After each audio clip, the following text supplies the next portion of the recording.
जब भी कोई नई चीज स्टार्ट होती है, हर उस स्टूडेंट के लिए भी एक नया जीवन दान होता है। ये एक तरीके का समझ लो कि उसको एक जीवन दान मिल गया है। जिस बच्चे को पिछली कुछ दिनों से प्रॉब्लम्स क्रिएट हो रखी थी, जिन बच्चों की जिंदगी में पिछले कुछ दिनों से प्रॉब्लम चल रही थी, जैसे पिछले कुछ दिनों का मतलब रोटेशनल मोशन के बीच में से कोई नहीं किसी ने ज्वाइन किया, या रोटेशनल मोशन का सर कुछ मेरा छूट गया, जहां एक डॉट छूटा वहां से प्रॉब्लम स्टार्ट हो जाएगी, और वहां से प्रॉब्लम स्टार्ट होगी तब तक रहेगी जब तक अब वो चैप्टर चलता रहेगा। आप मुझसे पूछेंगे सर मेरे कल की क्लास छूट गई थी, सर थोड़ा सा रिकैप कर दीजिए, मैं उसको रिकैप करके बता भी दूंगा आपको थोड़ा बहुत, लेकिन वो बात आ नहीं पाएगी जो बात आनी चाहिए। इसलिए पहली शर्त तो यह है कि अगर आप किसी भी सब्जेक्ट या किसी भी चैप्टर को सीखना चाहते हैं तो किसी भी सिचुएशन में छुट्टी मत करिए, बार बार कह रहा हूं, किसी भी सिचुएशन में, ठीक है। दूसरी बात, चलो जी जो बीत गया सो बात गई, बाद में सोचेंगे उसके बारे में, क्योंकि जो बीत गया उसके बारे में अब सोचने से फायदा नहीं है। फायदा यह है कि अपने अतीत के चक्कर में आने वाले फ्यूचर को खराब ना करें। समझ में आ रही बात ना? आप सोचने लगे कि सर वो पिछला वाला चैप्टर मेरा तैयार नहीं है, इस वाले चैप्टर में मुझे क्या मजा आएगा। मैं आपसे बार बार कह रहा हूं, आप पिछले चैप्टर के बारे में सोचना ही नहीं है जब तक ये चलेगा, या जब तक आपको समय इजाजत न दे दे। समय इजाजत देने का मतलब क्या है कि सपोज करिए कि मैं जो पढ़ा रहा हूं, आपने उसको भी घर जाके पढ़ लिया, उसको पढ़ने के बाद भी आपके पास समय बचा, अब आप पिछले के बारे में सोचिए।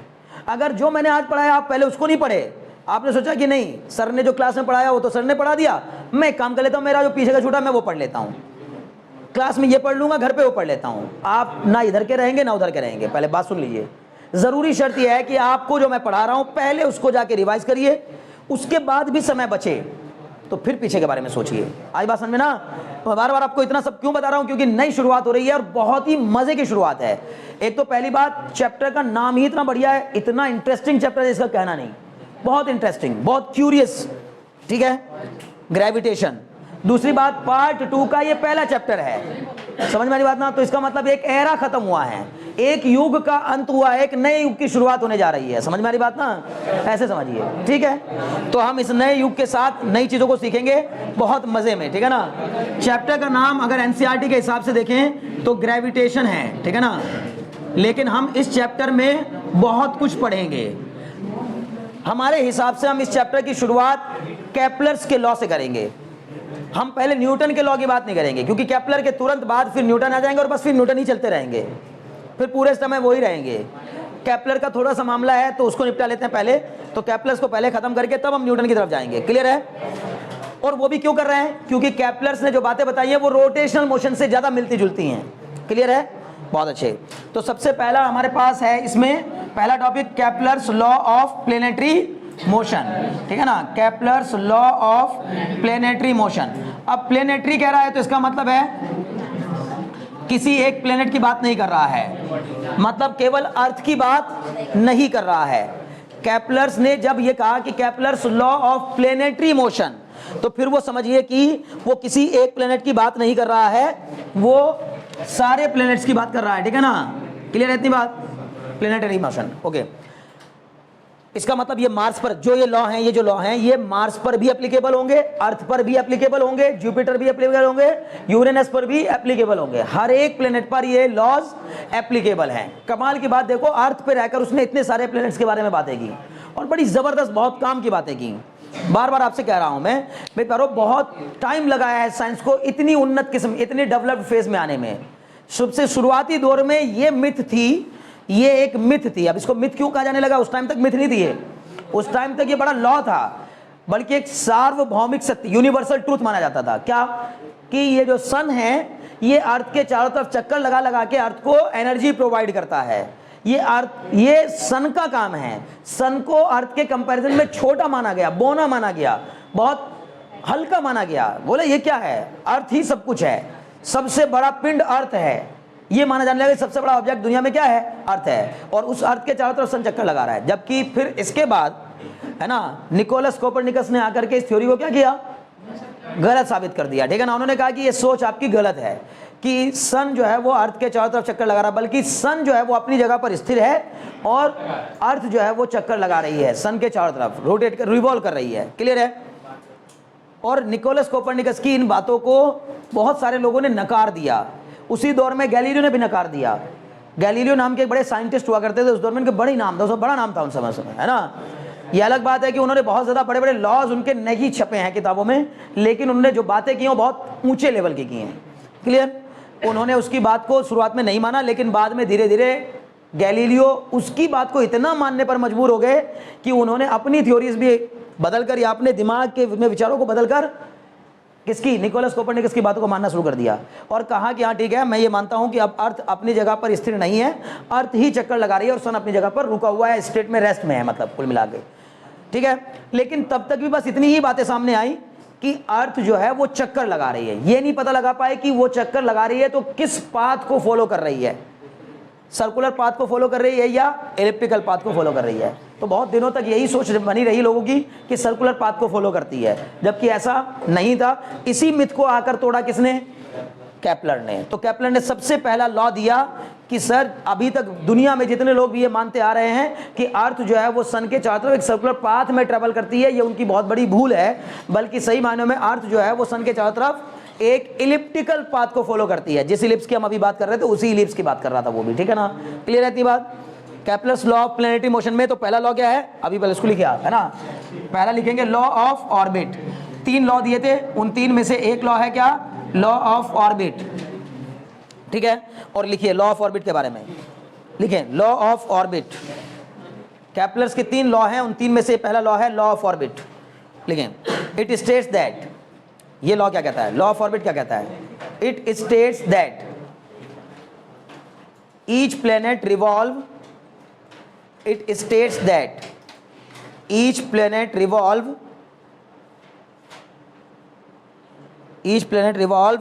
around the sun, each planet revolve around the sun in an elliptical orbit, each planet revolve around the sun in an elliptical orbit, each planet revolves around the sun in an elliptical orbit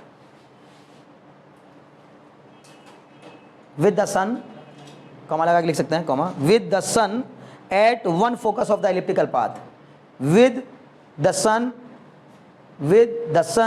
at one focus of the elliptical path, at one focus of the elliptical path, with the sun at one focus of the elliptical path। Elliptical की spelling है ELLIPTICAL, elliptical path. एक बार फिर repeat कर रहा हूं, उसने क्या कहा, बेसिक सी बात बताई, कोई बड़ी बात नहीं है, ऐसा कुछ नहीं है जिसमें किसी की समझ में ना आए।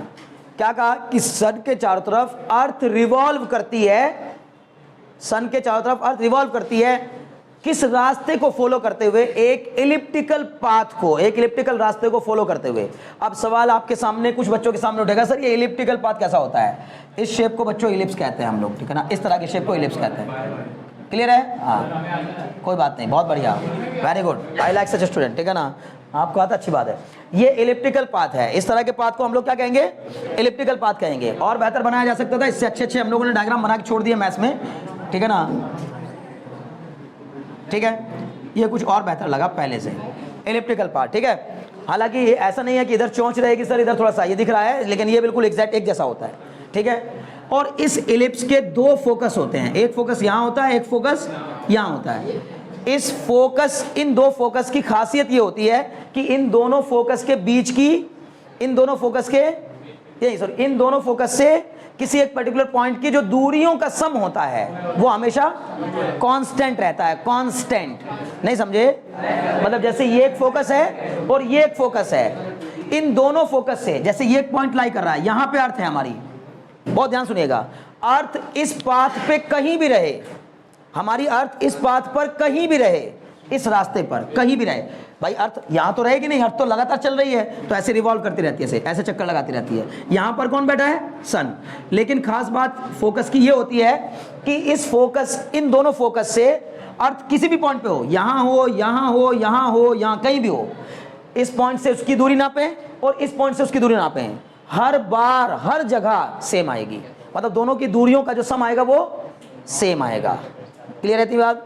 इस पाथ की खासियत है, बार बार कह रहा हूं, ये उन्हीं पॉइंट को फॉलो करेगी, अर्थ केवल उन्हीं पॉइंट को फॉलो करेगी जिस पॉइंट की इस फिक्स फोकस से और इस वाले फोकस से जो दूरी है, डिस्टेंस है, उनका सम कांस्टेंट रहेगा, कांस्टेंट। जैसे सपोज कर लीजिए कि इस यहां से इस अर्थ की अभी दूरी और यहां से अर्थ की दूरी का जो सम है वो 1,00,000 किलोमीटर सपोज कर लीजिए, पता नहीं मुझे एग्जैक्ट कितना है, ठीक है ना, मान लीजिए कितना है, 1,00,000 किलोमीटर है इससे और इससे। बात समझे, दोनों से मिलाकर जो दूरियां, मतलब नहीं समझे, ये डिस्टेंस और इस डिस्टेंस का जो सम है वो कितना है, 1,00,000 किलोमीटर। अगर अर्थ यहां पहुंच जाए, यहां घूमते घूमते अर्थ यहाँ पहुँच जाए, ये अर्थ मान लीजिए ऐसे रिवॉल्व कर रही है, और जब ये रिवॉल्व करते करते यहाँ ही तो ये ऐसे रिवॉल्व कर रही होगी, क्लियर है। ये कौन है, बार बार कह रहा हूँ, ये छोटी सी क्या है, अर्थ है, ठीक है ना, अर्थ। बहुत छोटी होगी कोई बात नहीं है ना, ठीक है, बहुत छोटी तुम्हें लग रहा है बच्चे, यूनिवर्स के केस में इतनी छोटी है अर्थ, पता है आपको, यूनिवर्स के अंदर ये इतनी छोटी है अर्थ, है ना, हमारे लिए बहुत बड़ी है, लेकिन यूनिवर्स में कुछ नहीं है इसकी औकात, है ना। ओके जी, अभी हो गई अर्थ। अब क्या कह रहा है कि इस अर्थ की अभी के लिए देखिए, ये दूरी और इस दूरी का सम वो भी 1,00,000 किलोमीटर होगा। अब बात समझ में आई, यानी उसका कहना यह है कि जब यहां थी अर्थ तब भी यहां से और इस वाले फोकस से जो डिस्टेंसेस का सम था वो जितना था उतना ही अभी भी होगा। बोलो बात समझ में आई कि नहीं आई, कहीं भी रहे, चाहे इवन यहां रहेगी तब भी इतना ही होगा, यहां से लेके यहां तक की दूरी और यहां से लेके यहां तक की दूरी का सम इतना ही होगा जितना इन दोनों का था। बोलो पहले इतनी बात समझ में आई कि नहीं आई। हाँ, दूरियों का सम, बार बार बोल रहा हूँ, ये डिस्टेंस प्लस ये डिस्टेंस, ये डिस्टेंस प्लस ये डिस्टेंस, ये डिस्टेंस प्लस ये पूरी डिस्टेंस मिलाकर हमेशा क्या रहेगी, कांस्टेंट रहेगी, कांस्टेंट। बोलो इतने में कोई डाउट है क्या, नहीं।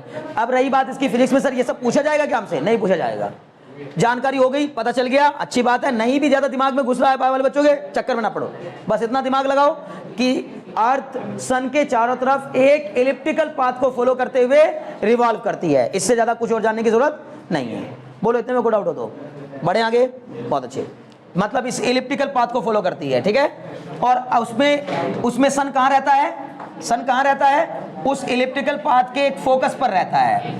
फोकस कहाँ होता है सर, वो सेंटर के इधर उधर दोनों बराबर दूरी पर होता है। इस एलिप्स का एक सेंटर होता है, सेंटर कहाँ होता है, यहां होता है।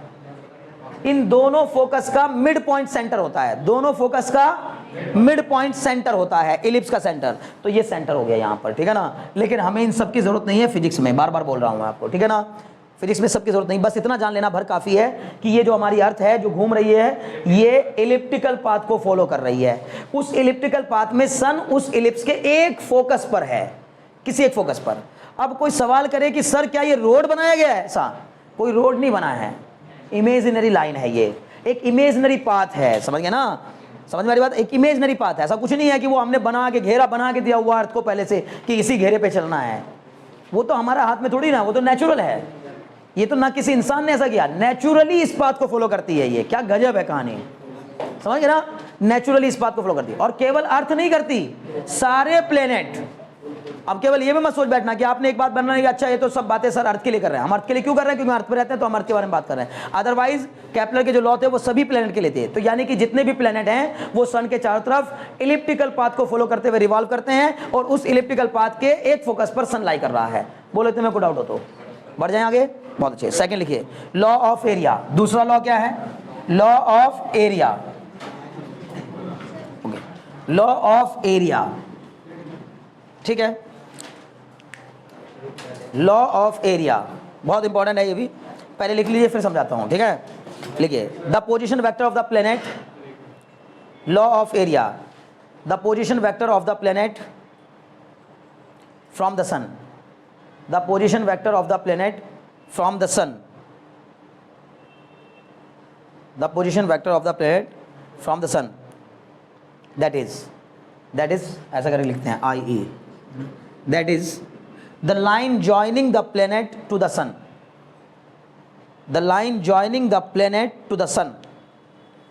मतलब अगर आप में से कोई मुझसे पूछता position vector of the planet का क्या मतलब है सर, वैसे तो आपको पता होना चाहिए, ओरिजिन से किसी भी पॉइंट के पोजीशन को मिलाने वाले वेक्टर को ही हम लोग उस पॉइंट का पोजीशन वेक्टर कहते हैं। बहुत बढ़िया। तो क्या कहा इसने, the position vector of the planet from the sun, that is the line joining the planet, the line joining the planet to the sun, the line joining the planet to the sun sweeps out, sweeps out, sweeps की spelling SWEEPS, sweeps out equal areas in equal times, sweeps out equal areas in equal times, sweeps out equal areas in equal times. पहले लिख लो, equal areas in equal times. That is, फिर से that is the aerial velocity. aerial ये वाला aerial, area वाला aerial है ना, that is the aerial velocity. That is the aerial velocity. लो जी, ये कैसा एक नया टर्म आ गया. अब तक तो हम सर लीनियर वेलोसिटी और एंगुलर वेलोसिटी पढ़ रहे थे, एक नया वेलोसिटी आ गया. लीनियर वेलोसिटी मतलब line length covered per unit time is known as linear velocity. Length covered per unit time is known as linear velocity. Angle covered per unit time is known as angular velocity. Area covered per unit time is known as aerial velocity. समझ गए ना? बहुत अच्छे. तो क्या लिखा? That is the aerial velocity of the planet around the sun. Aerial velocity of the planet around the sun always remains constant. Aerial velocity of the planet around the sun always remains constant. Aerial velocity of the planet around the sun always remains constant. बड़ा गजब, बहुत ध्यान सुनिएगा. अब एक option आता है, एक क्वेश्चन आता है एमसीक्यूज. एमसीक्यू बना एक यहीं से, जितना हमने पढ़ा अभी तक उतने ही से एक एमसीक्यू बनता है, ठीक है ना. Which of the following statement is incorrect. Which of the following statement is incorrect, ठीक है ना. All the planets revolve around the sun in an elliptical orbit. बोलिए कैसा है? ट्रू है.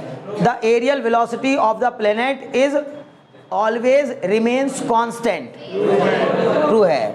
The angular velocity of a planet around the sun is always remains constant. Angular velocity, angular velocity कैसे false? तो उससे क्या फर्क पड़ गया? एलिप्स में एंगल नहीं बनते.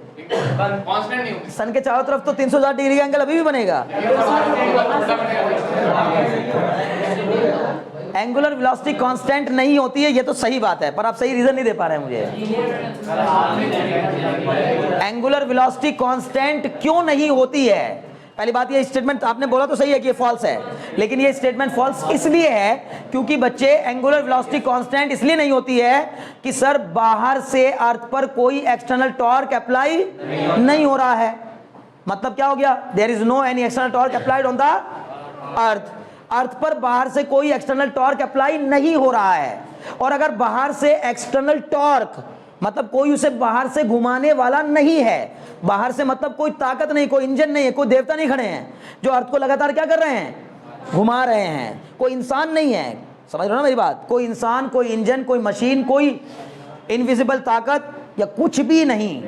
समझिए ना? मतलब हम साइंस ये मानता है कि कुछ भी नहीं, कोई भी नहीं, कोई भी ऐसी चीज नहीं है जो बाहर से अर्थ को मजबूर कर रही हो क्या करने के लिए? घूमने के लिए. तो फिर लोगों ने सवाल किया फिर घूम क्यों रही है? तो फिर इसका जवाब न्यूटन ने दिया. इसका जवाब किसने दिया? न्यूटन ने. न्यूटन ने कहा ये घूम इसलिए रही है क्योंकि अर्थ और सन के बीच में लगने वाला ग्रेविटेशनल पुल, सन और अर्थ के बीच में लगने वाला ग्रेविटेशनल अट्रैक्शन ही अर्थ को मजबूर करता है सन के चारों तरफ चक्कर लगाने के लिए. बहुत बात समझ में आएगी नहीं? यानी कौन बांध के रखे हुए है? तो जवाब मिला सन और अर्थ के बीच में लगने वाला ग्रेविटेशनल अट्रैक्शन. समझ में आ रही बात ना? तो वो हम अभी अगले टॉपिक में पढ़ेंगे. क्लियर है? तो बात समझ में आ रही है? बताएंगे क्यों नहीं, वो सब अगली बार, अभी अगले टॉपिक में पढ़ेंगे, बस उसको छोड़ दो. लेकिन अब एंगुलर वेलोसिटी कांस्टेंट फिर क्यों नहीं होती है सर? इसलिए नहीं होती है बच्चे क्योंकि हमने जो बोला है ना लाइन जॉइनिंग. तो भाई एक बात बताओ, जब अर्थ यहां होगी तो लाइन जॉइनिंग ये कहलाएगी, और जब अर्थ यहां होगी तो लाइन जॉइनिंग ये कहलाएगी, और जब अर्थ यहां होगी तो लाइन जॉइनिंग ये कहलाएगी. और मेरे हिसाब से जिसके चारों तरफ कोई चीज चक्कर लगाती है उसको एक्सिस ऑफ रोटेशन कहा जाता है. उसी को एक्सिस ऑफ रोटेशन कहा जाता है. तो एक्सिस ऑफ रोटेशन कहां है? यहां है. अगर एक्सिस ऑफ रोटेशन यहां है तो एक बार अर्थ की दूरी है इतनी और एक बार अर्थ की दूरी है इतनी. यहां अर्थ ज्यादा दूरी पे है, जहां आर बढ़ेगा वहां मोमेंट ऑफ इनर्शिया भी बढ़ेगा. I बराबर एम आर स्क्वायर होता है. मोमेंट ऑफ इनर्शिया I बराबर एम आर स्क्वायर. बस ये एक टॉपिक है जो पिछले टॉपिक से मिलता जुलता है. इसके जस्ट अगले टॉपिक से कुछ भी पिछले टॉपिक से नहीं मिलता जुलता है. एकदम समझ में आएगी एक चीज. ठीक है? तो मैंने क्या बोला? ये क्या है? ये यहाँ पर सन के ये इसको हमने माना एक्सिस ऑफ रोटेशन, और इस एक्सिस ऑफ रोटेशन से इसकी दूरी अभी है मान लो r1 और यहाँ पर है r2। बोलो r1 बड़ा है या r2? r1 बड़ा है। r1 बड़ा होगा तो i1 बड़ा होगा, और i1 बड़ा होगा तो ओमेगा 1 छोटा होगा। नहीं समझ गए? बहुत अच्छे, क्योंकि i और ओमेगा का प्रोडक्ट कांस्टेंट रहता है। i और ओमेगा का प्रोडक्ट कांस्टेंट रहता है। i मतलब मोमेंट ऑफ इनर्शिया, ओमेगा मतलब एंगुलर वेलोसिटी। तो मोमेंट ऑफ इनर्शिया और एंगुलर वेलोसिटी का प्रोडक्ट कांस्टेंट रहता है, बशर्ते कि बाहर से कोई टॉर्क अप्लाई, और हमने कहा अर्थ पर बाहर से कोई एक्सटर्नल टॉर्क अप्लाई हो ही नहीं रहा, इसका मतलब इस लॉ को फॉलो करेगा ही करेगा। तो जहां पर मोमेंट ऑफ इनर्शिया ज्यादा वहां एंगुलर स्पीड कम, यहां अर्थ धीमे घूम रही होगी। समझे ना? यहां पर अर्थ की स्पीड मतलब कौन सी वाली speed? Revolutionary speed. Revolutionary speed पता लगा अर्थ यहां से यहां जाने में ही 2 महीने लगा देगी, और यहां पर पता लगा 15 दिन में यहां से यहां पहुंच जाएगी। अब देखो आप यहां से यहां, और यहां से केवल यहां तक जाने में 2 महीने लगा दिए उधर। बात समझ में ना? मतलब जो ये इसको जो ऐसे रोटेट करा रहा है, जो ऐसे समझो रोटेट कराने वाली स्पीड, ये वाली स्पीड जितना दूर होगी अर्थ सन से उतनी धीमी हो जाएगी। कारण ये है क्योंकि सर जितना दूर हो जाएगी ये बॉडी, मोमेंट ऑफ इनर्शिया उतना ही ज्यादा हो जाएगा। जहां मोमेंट ऑफ इनर्शिया ज्यादा होता है वहां एंगुलर स्पीड कम हो जाती है। बोलो बात समझ आ रही कि नहीं? बहुत बढ़िया। इसलिए ऐसा होता है कि इसकी जो एरियल वेलोसिटी होती है वो कांस्टेंट होती है, लेकिन एंगुलर वेलोसिटी कांस्टेंट नहीं होती। The linear velocity of the earth around the sun is always remains constant। सही है गलत? मैंने बोला द लीनियर वेलोसिटी दोनों में से कोई भी कांस्टेंट नहीं होती। जब ओमेगा कांस्टेंट नहीं है तो v कैसे कांस्टेंट हो जाएगा? v बराबर r ओमेगा होता है, v बराबर r ओमेगा। तो जब ओमेगा कांस्टेंट नहीं तो v कैसे कांस्टेंट हो जाएगा? समझ गए ना? तो v और ओमेगा कांस्टेंट नहीं होता, ये बदलते रहते हैं, वेरिएबल होते हैं। बट सर कौन सा फिर कांस्टेंट होता है? एरियल वेलोसिटी कांस्टेंट होती है। कौन सी velocity? Areal velocity. Areal velocity का मतलब है कि सेम टाइम में सेम एरिया स्वीप करती है। क्या मतलब हुआ इस बात का? ध्यान से सुनिएगा। जैसे मान लीजिए कि अभी अर्थ यहां है, मैंने अर्थ को किसी टेलीस्कोप से देखना शुरू किया, अर्थ के फ्रेम ऑफ रेफरेंस के बाहर जाकर, ठीक है? तो मुझे अर्थ यहां दिखाई दे रही है, आज यहां दिखी। अब मैंने आपसे 1 महीने बाद देखा तो मुझे 1 महीने बाद अर्थ यहां दिखी। 1 महीने बाद अर्थ कहां दिखाई दे रही है? यहां, इस पॉइंट पर। इसका पॉइंट बदल गया। बहुत अच्छे। कितना टाइम लगा? मान लो यहां से यहां तक जाने में t टाइम लगा। कितना टाइम लगा? t। तो मैंने कहा लाइन जॉइनिंग द प्लेनेट और लाइन जॉइनिंग द प्लेनेट, ये दोनों क्या ही हैं? ये इस जगह पर लाइन जॉइनिंग द प्लेनेट है और वो उस जगह पर लाइन जॉइनिंग द प्लेनेट है। मतलब इस प्लेनेट को जॉइन करने वाली लाइन, सन से प्लेनेट को मिलाने वाली लाइन इस टी टाइम में कितना एरिया स्वीप कर रही है? स्वीप का मतलब ये हुआ जैसे आपने यहां पर कोई चीज रखी, जैसे वाइपर से स्वीप कर देते हैं ना, समझ में? वाइपर से स्वीप कर देते हैं हम लोग, जैसे विंड स्क्रीन के ऊपर वाइपर चलाते हैं जैसे स्वीप करता है एरिया को, समझ पा रहे हो ना? तो वैसे ही आप मानिए कि ये कोई वाइपर है और ये वाइपर हमारा यहाँ पर ये वाइपर है, और जब हमने इसको ऑन किया तो ये वाइपर यहाँ से यहाँ पहुँच पाया बस, और यहाँ से यहाँ तक जाने में इसने कितने एरिया को स्वीप किया? तो हमने कहा सर ये इतने एरिया को स्वीप कर दिया, इतने एरिया को। मुझे पूरी उम्मीद है बात समझ में आ रही होगी। इस एरिया को स्वीप किया, इसकी वैल्यू कितनी आई? A1। मैंने मान लिया कि सन से लेकर इसके बीच में जो एरिया बना वो कितना है? A1 के इक्वल है। A1 कितने टाइम में बना ये एरिया? t टाइम में। तो एरियल वेलोसिटी कितनी हो जाएगी? A1/t, या ये कहो इक्वल टाइम में इक्वल एरिया कवर करती है। अब क्या हुआ? ये मेरी प्यारी सी अर्थ यहां से घूमते घूमते कहां गई? यहां आ गई। मान लीजिए यहां गई। जब यहां आ जाएगी तो इसको लाइन जॉइनिंग जो है उसकी लेंथ क्या हो जाएगी? कम। इस r की वैल्यू कम हो गई तो मोमेंट ऑफ इनर्शिया घट गया, एंगुलर स्पीड बढ़ गई। एंगुलर स्पीड बढ़ गई तो उतने ही टाइम में ये तेजी से दौड़ के कहां जाएगी? यहां जाएगी। या थोड़ा और पिछले लेता हूं, थोड़ा बेहतर समझ जाएगा। बहुत ध्यान सुनिएगा। यहां आ गई, यहां। बोलो समझ में आ रहा है कि नहीं? तो ये एक ये लाइन हो गई। क्लियर है? बार बार कराऊं, यहां की यहां है, मान लीजिए इसकी एंगुलर वेलोसिटी कितनी? ओमेगा 1, और यहां पर है इसकी एंगुलर वेलोसिटी कितनी? ओमेगा 2। बोलो बात समझ में आ रही कि नहीं? इस केस में साफ साफ दिखाई दे रहा है। हम बोलेंगे sir I1 is greater than I2, इसलिए omega 1 is less than omega 2। तो ये ओमेगा 2 ज्यादा होगा, इसलिए सेम टाइम में, उतने ही टाइम में, नहीं समझे? ये देखने में आपको लग रहा होगा बस ये बड़ा लग रहा है, देखिए ध्यान सुनिएगा। उतने ही टाइम में, अनिमेश यहां से लेकर यहां तक जाने में कितना टाइम लगा? t time. जितना टाइम यहां से यहां तक जाने लगा उतना ही यहां से यहां तक जाने में लगा। कारण क्या है यार? मैंने देखा, मैं बार बार कह रहा हूं कि मैंने देखा, मैं धीमे धीमे चाल से चला आ रहा था, लेकिन मैंने देखा भाई यहाँ पर भूत का साया रहता है इस हवेली में, तो मैं उस हवेली के पास से जब गुजरा तो क्या हुआ, बहुत तेज दौड़ा। समझ गए ना? इसका मतलब स्पीड बढ़ाई घटाई जा सकती है। क्लियर है? जब तक यहाँ चल रहा था तो बड़े प्यार से आराम से मध्यम मध्यम स्पीड में चल रहा था, लेकिन सब यहाँ पहुंचा तो बहुत फास्ट दौड़ा, और तेज दौड़कर कहाँ पहुंच गया, यहाँ पहुंच गया। टाइम उतना ही लिया, लेकिन दूरी, ये वाली दूरी ज्यादा तय कर ली, ये वाली दूरी। पर कौन सी वाली दूरी या कौन सा वाला हिस्सा सेम रहा होगा? तो बोला जितना एरिया सर इसका आया बिना नाप तोल किए बताया ये सब केपलर ने। आज तक दुनिया में कोई ये नाप तोल नहीं कर पाया, ये भी बता रहा हूं। अभी तक भी ये प्रैक्टिकली ट्रू नहीं है, समझ रहे हो ना? और मैथमेटिकली भी ट्रू नहीं है। कोई इस लॉ का कोई प्रूफ नहीं है कि हमसे कहने लग जाए कोई कि भैया सर एरिया इक्वल कैसे हो गया। बस उसने बोला इक्वल स्वीप करती है। समझ में आ रही बात ना? किसके बेस पर कह दिया? इसी के बेस पर कह दिया। उसने बोला चूंकि ये एडजस्टिंग वेलोसिटी है, एडजस्टिंग वेलोसिटी, जहां जितना ज्यादा मोमेंट ऑफ इनर्शिया वहां उसी के करस्पॉन्डिंग घटती है। अगर मोमेंट ऑफ इनर्शिया दोगुना हो गया तो स्पीड आधी हो जाएगी, एकदम स्पीड क्या हो जाएगी, आधी। और मोमेंट ऑफ इनर्शिया आधा हो गया तो स्पीड क्या हो जाएगी, डबल। तो इसका मतलब है वो सेम रेशियो में बढ़ते घटते हैं, इसलिए आइडिया लगाकर बोल दिया कि सेम एरिया स्वीप करेगी। और लोगों से कहा तुम्हारा मन हो तो जाओ नाप लो जाकर के, ठीक है ना? अब किसी बस की बात नहीं है कि नापेगा, ठीक है ना? तो इसका मतलब यहां से नापेंगे अगर हम लोग, तो ये एरिया, जो एरिया इसने स्वीप किया और जो एरिया इसने स्वीप किया, ये दोनों आपस में क्या हैं, इक्वल हैं। यानी कि ये जो एरिया आएगा इसको मैंने A2 माना। कहने का मतलब ये हुआ कि T बराबर T तो होगा ही होगा, A1 बराबर क्या रहेगा, A2 रहेगा। सेम टाइम में सेम एरिया स्वीप करेगी। Line joining the planet to the sun, planet से सन को मिलाने वाली लाइन सेम टाइम में सेम एरिया स्वीप करेगी। ये लॉ कहता है लॉ ऑफ एरिया। बोलो कोई बात हो तो, दिक्कत हो तो आपके मन में, बढ़ जाए आगे। बहुत बढ़िया। तीसरा लिखिए, डायग्राम बना लीजिएगा, ठीक है ना? डायग्राम बना लो जरूर। हे बच्चों ध्यान लगाओ। तो मैंने आपको इतनी सारी बातें जो बताई ना, उनका मतलब समझ में आ रहा है तुम्हें? हे लड़के, तो मतलब गर्मियां सर्दियां, ऐसा नहीं कि हम लोग सोचें कि हमेशा सर्दियां मतलब दिसंबर जनवरी। ये तो हमारे लिए दिसंबर जनवरी सर्दियां होती ना। ऑस्ट्रेलिया वाले से पूछो जाके, वो बताएंगे सर दिसंबर में यार कितनी गर्मी पड़ती है। जैसे हम लोग बोलते हैं जून की गर्मी, वैसे वो बोलते हैं दिसंबर में गर्मी। वहाँ दिसंबर जनवरी में गर्मियाँ होती हैं, ठीक है ना? क्लियर है? तो जब आपको लगे कि यार यहाँ सर्दी ज़्यादा हो रही है तो दिसंबर क्या करो, ऑस्ट्रेलिया निकल जाओ, ठीक है ना? थोड़े दिन वहाँ घूम के आओ, तुम्हारे पास पैसा ज़्यादा हो तो, ठीक है? और जब लगे कि यहाँ गर्मियाँ ज़्यादा हो रही है ना, तो फिर साइबेरिया चले जाओ, ठीक है ना? अब सुनो, अब इसमें भाई ये कोई रटे थोड़ी बैठी है मेरी सारी चीज़ें, वो सब ज्योग्राफी में है ना। हाँ सुनो अब ध्यान से, तो सुनो एक मिनट सुनो मेरी बात, ठीक है? जब हमारा टॉपिक ऑफ कैंसर वाला हिस्सा सन के सामने आ जाता है तो ऊपर वाली जो कंट्रीज हैं उनमें गर्मियां रहती हैं, समझे ना? ऊपर वाली मतलब इक्वेटर के ऊपर कैंसर और नीचे कैप्रिकॉर्न है, पता है ना? तो ट्रॉपिक ऑफ कैंसर के सामने वाला हिस्सा जब सन के चारों तरफ सामने आ जाता है तो उस हिस्से में गर्मियां रहती हैं, क्लियर? और ट्रॉपिक ऑफ कैप्रिकॉर्न वाला हिस्सा, अब क्या होगा इन दिनों, जैसे जैसे अब ये सर्दियां आ रही हैं, जैसे जैसे हम दिसंबर की ओर बढ़ रहे हैं, वैसे वैसे समझ लो कि अर्थ का ये हिस्सा ऊपर चला गया। मतलब सन के चारों तरफ से ये हिस्सा, मतलब सन जो है वो इक्वेटर के नीचे जाने लगा, हल्का सन नहीं जा रहा है, अर्थ ऐसे हिसाब से ऊपर नीचे कर रही है मोशन कि अब क्या हो गया, अब सन की जो किरणें हैं ना, रेज हैं, वो किस पे ज्यादा पड़ रही हैं, कैप्रिकॉर्न पे पड़ रही हैं सीधी। बोलो बात समझ में आ रही कि नहीं, है ना?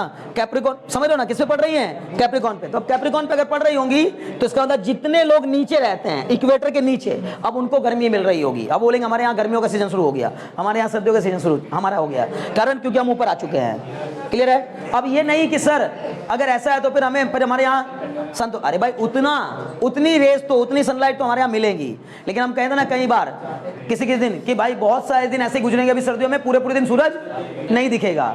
तो पूरे दिन सूरज क्यों नहीं दिखता, इसलिए नहीं दिखता। बोलो बात समझ आएगी नहीं? अब हम कहें कि सर फिर दिन में लाइट भी नहीं आएगी, लाइट हल्की फुल्की तो आनी है रिफ्लेक्शन के कारण, ठीक है ना? समझ में आ रही बात? तो बहुत सारी चीजें हैं, घबराइए नहीं। नेचर ने इतना बढ़िया सब कुछ सजाया है कि हमें कुछ भी चिंता करने की जरूरत नहीं है। बस इतने चिंता करने की जरूरत है हम नेचर के साथ खिलवाड़ ना करें। बेहतर तो यह है कि हम नेचर के साथ खिलवाड़ ना करें, नहीं तो नेचर ने सब कुछ बड़ा बेहतरीन करके दिया हम लोगों को।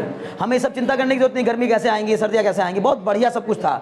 हमने खुद बिगाड़ा है सारा निजाम, समझना? अर्थ पे रहकर हमने अर्थ का ये सारा का सारा सिस्टम हमने खुद बिगाड़ा है कि ग्लोबल वार्मिंग हो रही है, सर सर्दियाँ अब बहुत आ रही है तो ठंड पड़ रही है तो बहुत ज़्यादा पड़ रही है, गर्मी हो रही है तो वो बहुत भयंकर हो रही है। ये सब कुछ हम लोगों की वजह से है, नहीं तो बहुत बेहतरीन नेचुरल जो फिनोमिना था। आपसे कुछ दिन पहले तक 1800 के पहले तक जो वेदर हुआ करती तो बहुत गजब हुआ करती थी, है ना? आप कुछ दिन ही मान लो इनको, 200 साल पहले तक, ठीक है ना? आपसे 200 साल पहले, ठीक है ना? 1800 के बाद इंडस्ट्रियल रिवॉल्यूशन आया, उसके बाद ये सारी घटनाएं हुई हैं। जब से इंडस्ट्रियल रिवॉल्यूशन आया, ठीक है ना। ओके, अब सुनो बच्चे, बस ध्यान लगाओ, इसका मतलब आपको ये समझ में आ गया होगा। तो एक कारण नहीं है अर्थ पर मौसमों के बदलने का, कारण क्या है? छोटी विंटर बड़ी विंटर होने का क्या कारण है? किसी किसी जगह पर पूरे 6 महीने का दिन होता है और 6 महीने तक गर्मियां रहती हैं, 6 महीने तक सर्दी रहती है। वहां बस 2 ही मौसम होते हैं, गर्मी विंटर और समर। 6 महीने समर, 6 महीने विंटर, और कहीं कहीं पूरे साल के साल समर और कहीं कहीं पूरे साल के साल विंटर। समझ गए ना भाई? ऊपर पोल पे तो हमेशा ही विंटर रहेगी ना, पोल पर कभी रेज आ ही नहीं पाती है सन की डायरेक्ट। क्लियर है? इसलिए पोल पर हमेशा बर्फ जमी रहती है। अभी क्लियर हो रहा है? बहुत अच्छे। चलो, लॉ ऑफ एरिया हो गया। थर्ड लगाओ जल्दी से, law of period. Third law लिखिए बच्चों, third law, law of period. देखिएगा लॉ ऑफ पीरियड क्या होता है? The square of the period of any planet. अब पहली बात, पीरियड का मतलब टाइम पीरियड, मतलब the time taken to complete one revolution. The time taken to complete one revolution is known as, अब ये मत लिखना, सुनो, the time taken to complete one revolution bye A body is known as time period of that body. कोई भी काम, पहली बात तो टाइम पीरियड केवल रिवॉल्यूशन का नहीं होता, किसी भी काम को कंप्लीट करने में जो टाइम लगता है हम उसको उस काम का टाइम पीरियड कह सकते हैं। किसी भी काम को, एक काम को एक बार कंप्लीट करने में जितना टाइम लगता है उसको हम उसका पीरियड कह सकते हैं। जैसे मैं आपसे बोलूं, आप what is the period of your class या what is the period of your coaching, तो हम बोलेंगे सर 2 घंटे या 2.5 घंटे 3 घंटे, जो भी आपका फिक्स है, हमारा फिक्स हो। तो वैसे ही हमने कहा what is the period of your promotion, हम बोलेंगे सर 1 ईयर। 1 साल के बाद हम लोगों का प्रमोशन हो जाता है, हम क्लास 11 से क्लास 12 में पहुंच जाएंगे। बोलो बात समझ में आ रही कि नहीं? तो 1 year is the promotional period. Promotional period, आपका प्रमोशन होने के लिए 1 साल चाहिए आपको। क्लियर है? बहुत अच्छे। तो एक काम को होने में जितना टाइम लग जाए उसी को कहा जाता है period of that work. Clear है? बहुत अच्छे। तो क्या लिखा? Law of period. अब देखो कितना बड़ी बात बताई इसने, यहां थोड़ा मैथमेटिकल बात बताई। क्या? The square of the period of any planet, the square of the period of any planet, the square of the period of any planet. Third law है लॉ ऑफ पीरियड के नाम से। The square of the period of any planet, the square of the period of any planet about the sun, the square of the period of any planet about the sun is directly proportional to the cube of the semi-major axis. The square of the period of any planet around the sun, square of the period of any planet around the sun is directly proportional to the cube of the semi-major axis of the elliptical orbit. Cube of the semi-major axis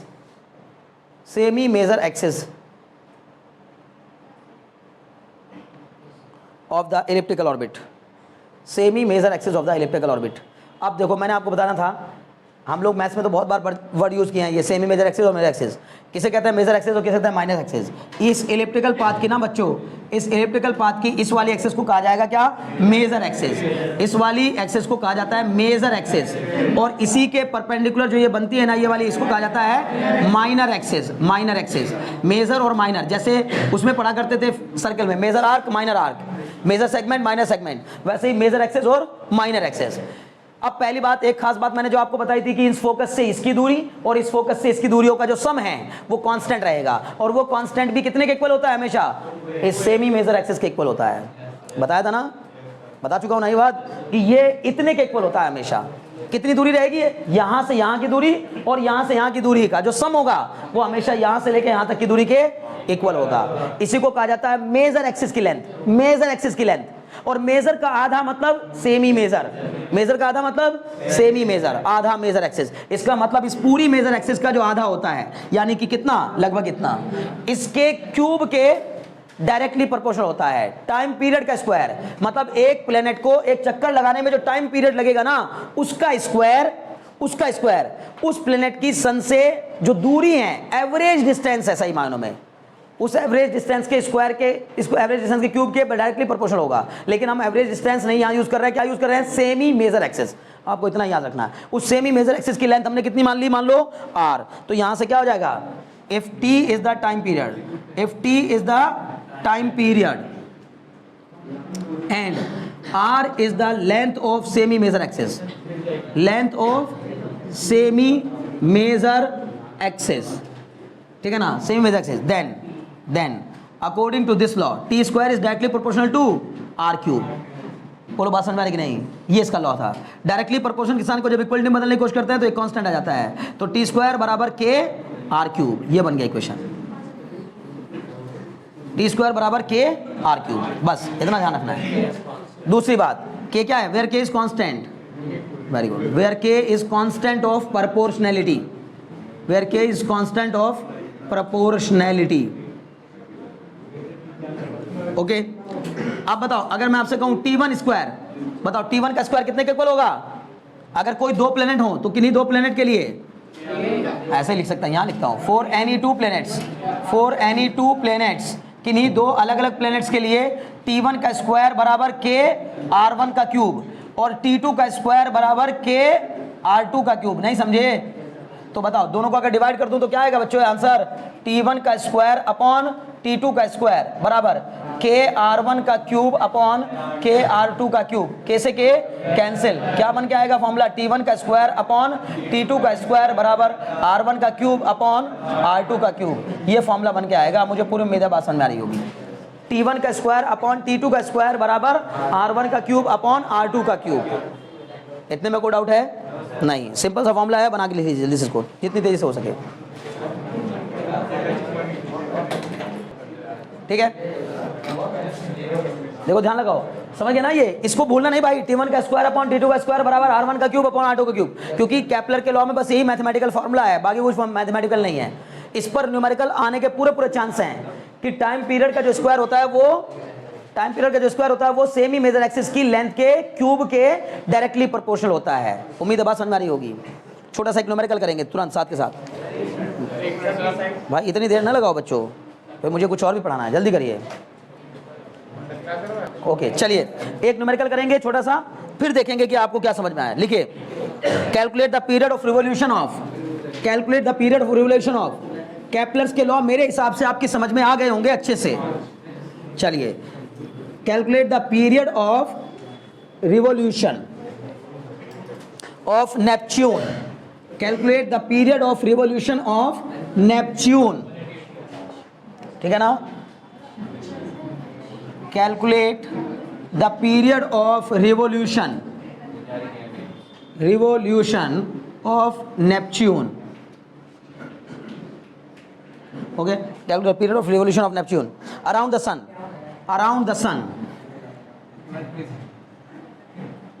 the सन,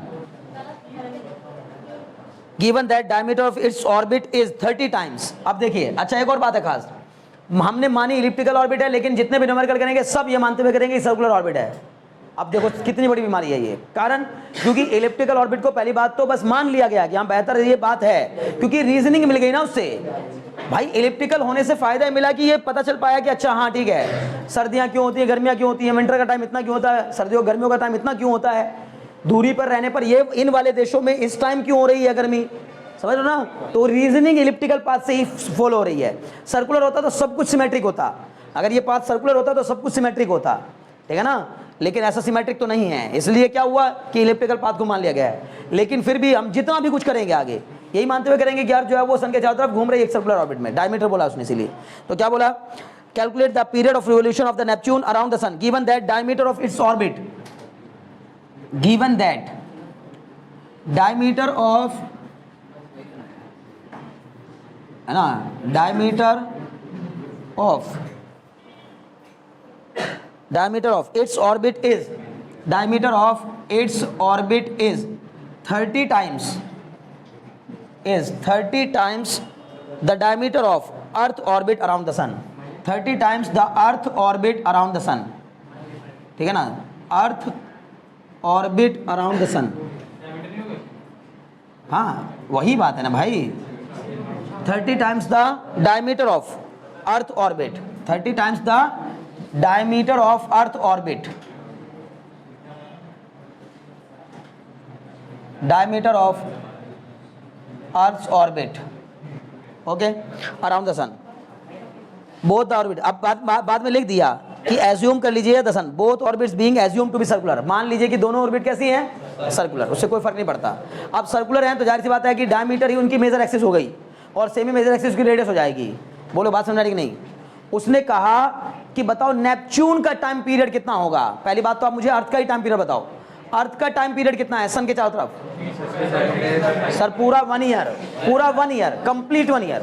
और sir complete 1 year मतलब 365 days 6 hours, 365 days and 6 hours. इसलिए 4 सालों में 6-6 our मिल करके 24 our बन जाते हैं, और वो 24 आवर्स मिलकर एक दिन एक्स्ट्रा हो जाता है। किसमें? फरवरी में। फरवरी में जो 28 की हो जाएगी वो 29 की हो जाती है, इसलिए हो जाती है। हर 4 साल बाद फरवरी 28 की हो जाए 29 की इसलिए होती है क्योंकि एक दिन बढ़ जाता है। हम उसको हर साल में काउंट ना करके बेहतर होता है कि उसको एक ही बार में जोड़ लेते हैं, जबकि सही मायनों में हर साल 365 दिन और 6 घंटे होते हैं पूरे। क्लियर है ना? बहुत अच्छे। तो अभी हमें समझ में आ गया कि सर अच्छा हम यहाँ नॉर्मली कितना ले लेंगे उसका अर्थ का टाइम पीरियड। चलो देख लेते हैं अभी, है ना। पहली बात तो हमें उसकी की जरूरत क्या है, हम बोलेंगे 1 ईयर, तो ईयर के टर्म्स में आंसर आ जाएगा ना। नेपच्यून का जो टाइम पीरियड आ जाएगा वो ईयर के टर्म्स में आ जाएगा ना। क्लियर है? बहुत अच्छे। बताओ, हम बोलेंगे T1 का स्क्वायर अपॉन, क्या फॉर्मूला था? T1 का स्क्वायर बराबर अपॉन T2 का स्क्वायर बराबर R1 का क्यूब अपॉन, खत्म बात, यही होगा। अब बताओ मैं क्या इसको लिख सकता हूँ? T1 का स्क्वायर अपॉन T2 का स्क्वायर बराबर, बच्चे R1 को लिख सकता हूँ D1/2 का, नहीं समझे, D1/2 का होल क्यूब अपॉन D2/2 का होल क्यूब, नहीं समझे। D मतलब क्या? डायमीटर, डायमीटर का हाफ। तो मैं इसको लिख सकता हूं T1 का स्क्वायर अपॉन T2 का स्क्वायर बराबर D1 का क्यूब अपॉन 8 अपॉन में D2 का क्यूब अपॉन 8, यानी कि जो रेशियो रेडियस का होता है वही रेशियो डायमीटर का भी होता है। 8 से 8 कैंसिल। बताइए क्या बन के आ गया? T1 का स्क्वायर अपॉन, हाँ लगे रहो। ये बच्चे इतना दूर क्या देख रहे हो? उधर सीधे बैठो, तुम उसको छोड़ दो, तुम रहने दो, तुम सीधे देखा करो।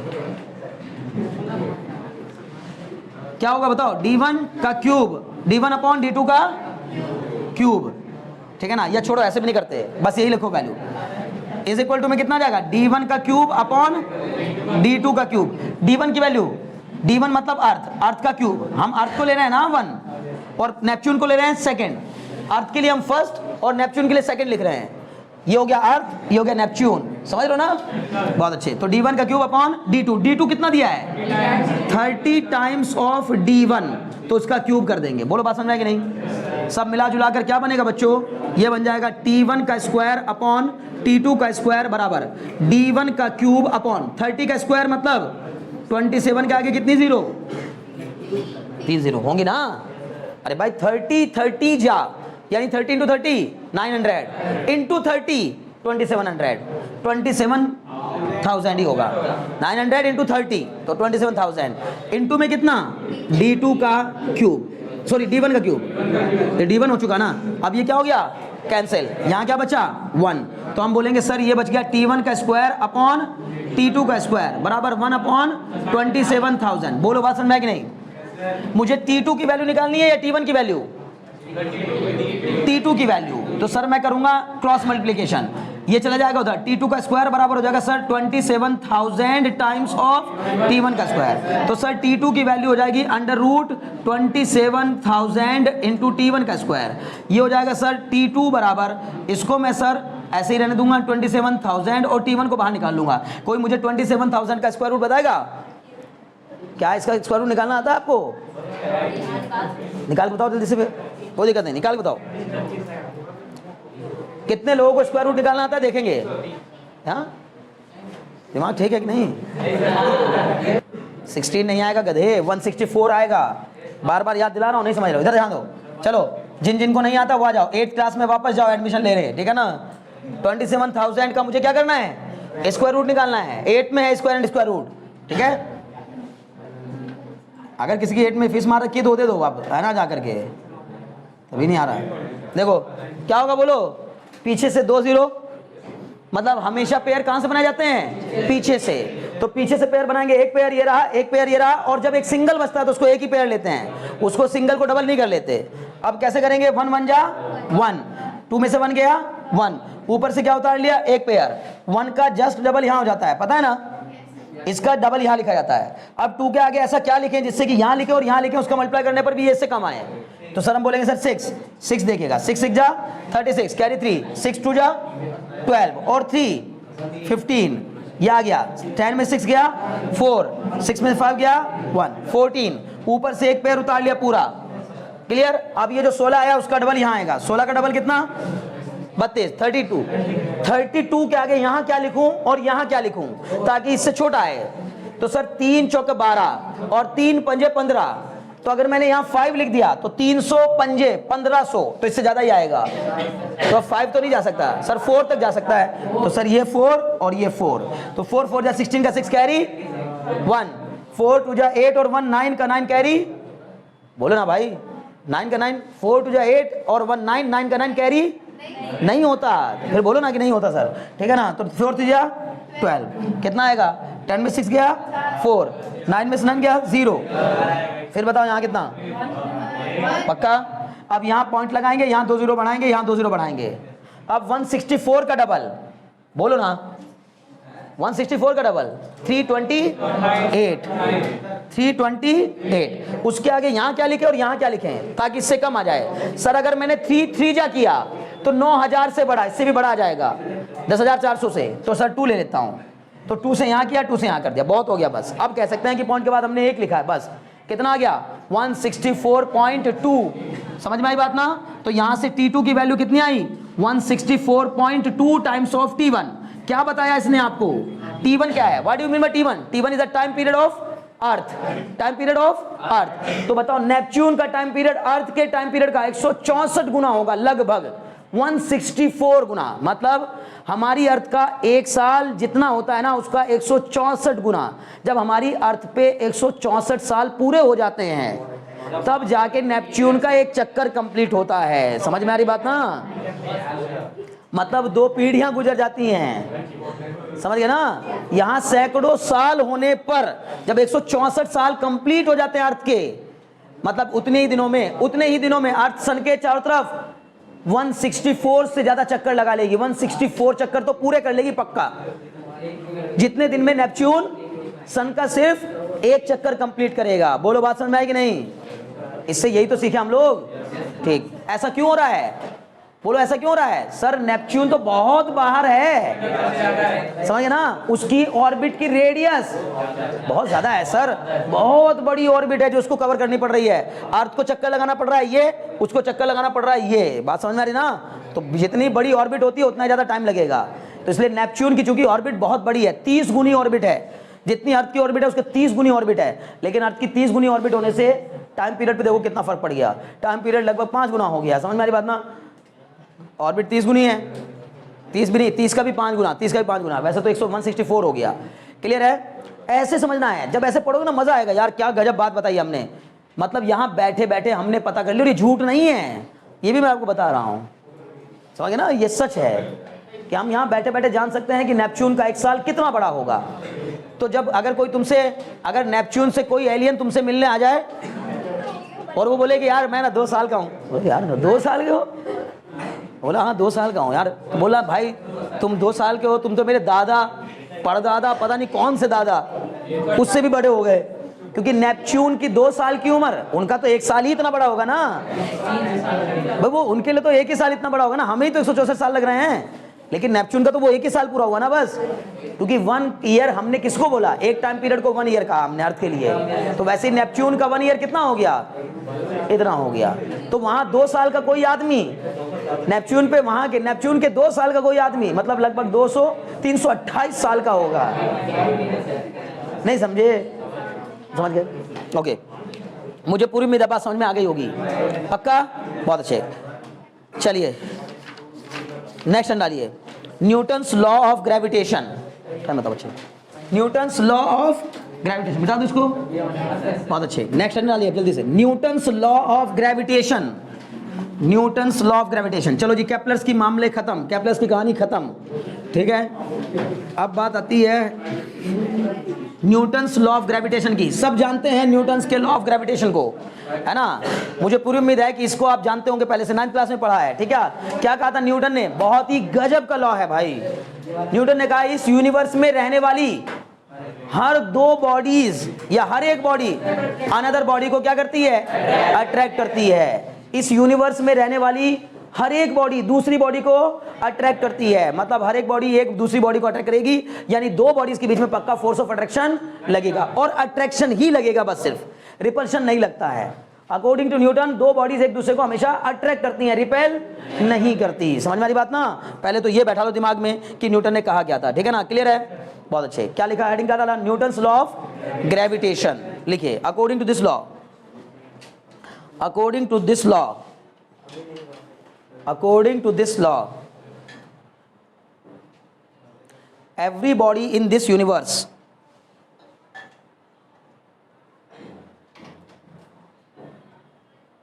ठीक है ना? according to this law every body in this universe, every body in this universe attracts the another body, every body in this universe attracts the another body, attracts the another body with a force, attracts the another body with a force,